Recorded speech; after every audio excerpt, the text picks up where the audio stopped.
যেটা বিজেপি নেতা শুভেন্দুর যেটা পাবলিক কমেন্ট, উনি বলছেন যে বাংলাদেশের পরিণত হবে গাজার মতো। বাংলাদেশ যদি গাজা হয় তার মানে ভারত হবে ইসরায়েল।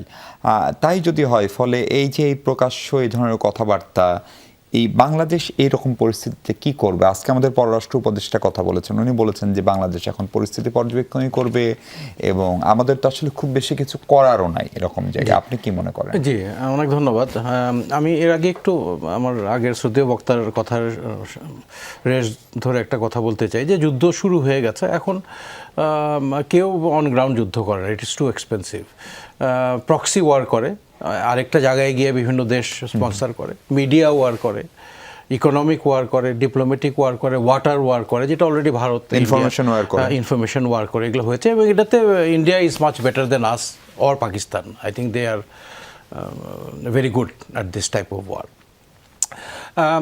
ভারত ওয়েস্ট বেঙ্গলে যে বিজেপির নেতা যে কথাটা বলেছে, একেবারেই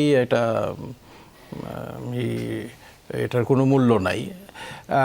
আমার পূর্বের বক্তা যেটা বললেন যে ওয়েস্ট বেঙ্গল, বিহার এবং south India is a challenge for BJP, এবং তারা নেক্সট সেন্ট্রাল ইলেকশন এবং রাজ্যসভা ইলেকশনের জন্য এখন থেকে প্রস্তুতি নিচ্ছে, এবং হি কন্টিনিউয়াসলি টক ননসেন্স।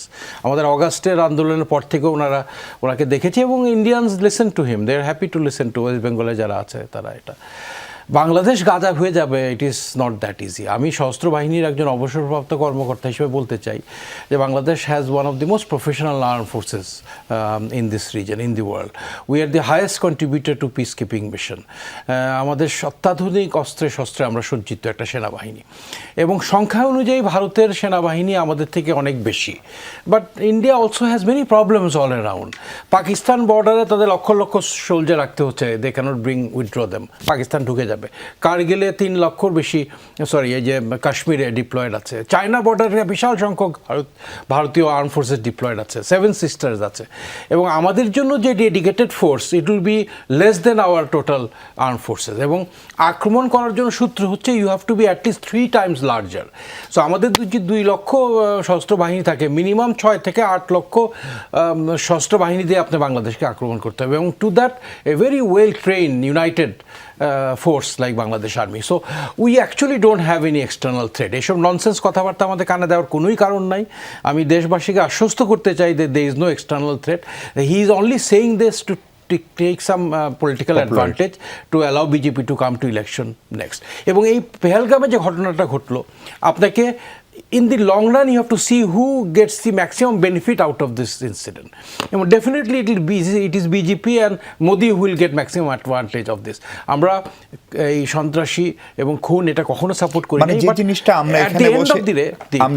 আমরা এখানে বসে বুঝছি, সেটা ভারতের অন্যান্য প্রগতিশীল যে সমস্ত দল লাইক কংগ্রেস বা অন্যান্য ছোট বড় দল, তারা কেন বুঝছে না? না, সবাই বুঝছে, but the party in government has to respond to public demand. এবং তারা ন্যারেটিভটা এমনভাবে তৈরি করেছে, they have united the nation against Pakistan based on that incident. এবং এখানে আরেকটা বিরোধী দল, অন্য দল যতই লজিক্যাল হোক না কেন, এটার বিরুদ্ধে কথা বললে কিন্তু তাদের পপুলারিটি আলটিমেটলি কমতে থাকবে। সো যে হিন্দুত্ববাদ, এই মতবাদের উপর যে বিজেপি এগিয়ে যাচ্ছে, সেটার বিরুদ্ধে কিন্তু এখন কংগ্রেস বা অন্য দল কথা বলতে পারবে না। I think they will lose their popularity because Indians have falsely united behind this incident. এবং ন্যারেটিভটা তারা এত সুন্দরভাবে তৈরি করেছে যে এটা ডিনাই করার কোনো এবং ultimately in the long run দেখবেন যে প্রাইম মিনিস্টার মোদি এবং BJP will take advantage of that. এবং সেটাতেই আপনি বুঝবেন যে this was a false flag. একদম পরিষ্কার।